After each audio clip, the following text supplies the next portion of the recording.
parents worry about whether or not they are going to know if their baby is getting enough. And what I mean by that is getting enough breast milk. So no, you can't measure breast milk, or you can't tell how much milk a baby is taking in directly from the breast. But you there's no tool, but you absolutely can be guided by the way in which a baby is behaving as to whether or not they are getting sufficient amounts of breast milk. So in the first few days of life, a baby's poo, yes, we're going to be talking about poo, is really thick and sticky and tar-like, and this is the very first poo is called meconium, and this changes color and consistency over a number of days, and by the time a mother's mature milk has started to be produced, which is anywhere between day 3 and day 5 after a baby's been born, the baby's poo color will have changed from that thick black sticky tar-like consistency to dark brown and get lighter and lighter and lighter until it's a yellow mustardy color, often with little seeds. It looks like it has seeds in it, so a bit like Dijon mustard.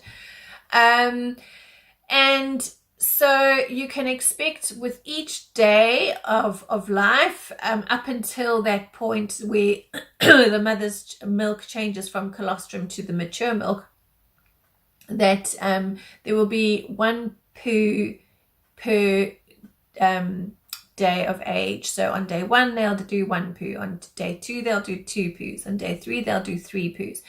And depending on when the mother's mature milk comes in between day 3 and day 5, then you will start to see that a baby will generally do a poo with every feed.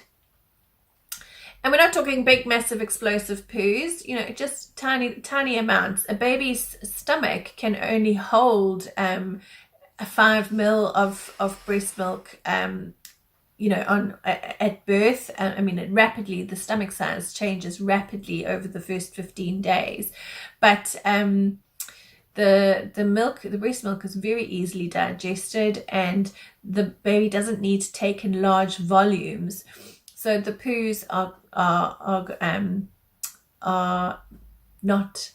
not big, for want of a better explanation. The other thing that's really useful, so basically what goes in must come out, okay? So whatever's in their nappy, that's a useful indication that they are getting an adequate amount. The other thing that's really, really useful is that newborn babies need to feed regularly, and so their survival instinct will ensure that they wake up at least every 2 to 3 hours, generally speaking. They might go for a longer stretch of up to 4 or 5 hours once in a 24-hour cycle, but that's really, really unusual for a newborn baby, especially for a breastfed newborn baby, just because the breast milk is so easily digested. So if you can think about a baby does all their growing and developing whilst they're sleeping, and when they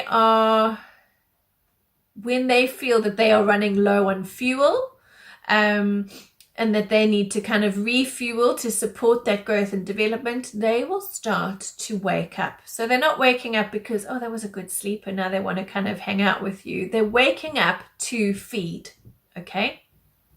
So they'll start to wake up. They might do some stretching and stirring. And so that is a really early cue for you that your baby is starting to think about food. They might start to turn their heads and look around. They might have opened their eyes. They might be doing kind of lip smacking noises. I don't know if you can hear it on the video. Or they might be sticking their tongue out, and So those are all mid cues to say, hey, I'm thinking about food. Aren't I so cute? Please pick me up and give me some milk. And then if we still have not noticed that they are awake or looking around or thinking about food, maybe you're sleeping, that's okay. Then they will let you know by making a big noise that they are hungry and that they need food. So those are your early, mid, and late kind of cues that your baby will show or to let or communicate with you to say, hey, I'm hungry, please feed me. And being aware that they will be waking up regularly to feed to support their growth and development. So when they wake up, they're alert. So it's called quiet alert. So we talked about the mid cue. So they're looking around quietly, but they're definitely alert. And then they will feed, and then they will go back to sleep. So having a newborn is a full-time job. Well, having a kid is a full-time job, whether they're newborn or a teenager. Then having making sure that they'll go back to sleep, and then they will continue with their growing and developing, and then they will realize that they need to refuel, so they'll start to wake up again, give you the cues, feed, and go back to sleep. So a baby who wakes regularly, generally every 2 to 3 hours, you might get a longer stretch once every 24 hours, being alert when they are awake, giving you wet and dirty nappies, and weight gain, which will be monitored by the health care professionals, are all really useful indicators that your baby is getting enough.